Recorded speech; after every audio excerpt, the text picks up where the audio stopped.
Sunday Night Quarterback is sponsored by Midwest Bank Center. And we welcome Brady Cook. So when you see that ranking that just came out, Mizzou, 6th in the country, what did you think?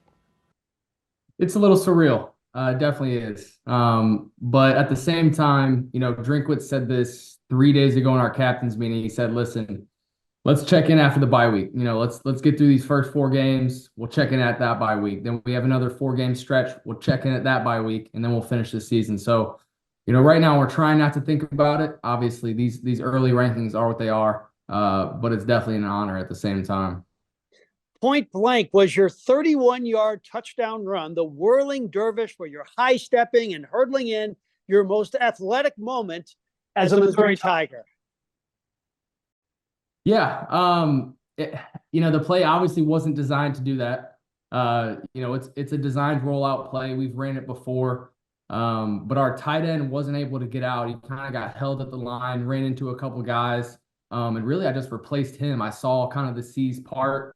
I stepped up. I knew I had a guy on my tail, so I did, the Luther Burden high step kind of move. Learned that from him last week.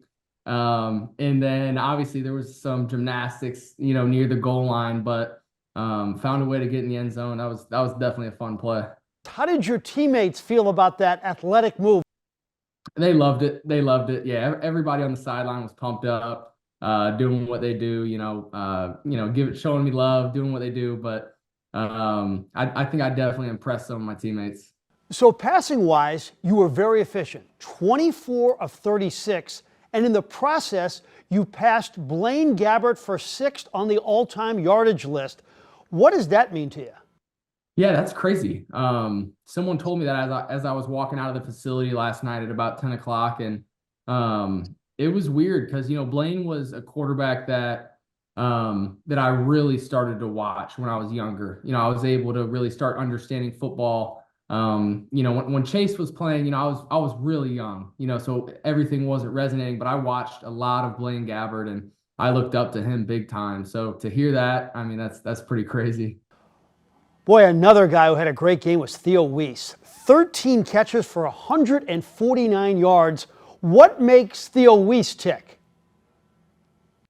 Oh, his yards after the catch last night was unbelievable. The way the defense was playing for Buffalo, they were keeping everything in front of us. They were playing soft quarters, soft zone coverage, and we were just finding ways to get our guys the ball, especially Theo.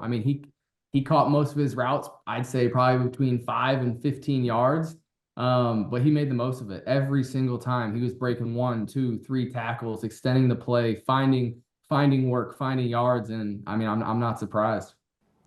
So after the game, Coach talked about the way you threw the short passes. They weren't giving you anything deep, but he admired your maturity for just throwing the short pass. Yeah, I think, it's easy to get frustrated. I was getting a little frustrated last night at times.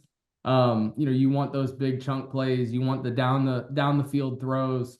But at the same time, if they're going to give you that access on the outside and they're going to give you those completions, you just got to take it and keep moving the ball. So it's just one of those things. Brett Norfleet did not play at all, and Luther Burden only played that first half. But man, you guys have some weapons. Yeah, I think it just shows the depth of our offense, especially the wide receiver room. Obviously, not having Brett Hurts run game and pass game, he's quite the weapon.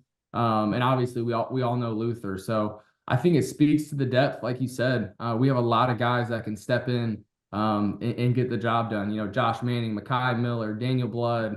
Obviously you have Theo, Mookie. So, we got guys, we got depth. So when that happens, we're blessed to have it.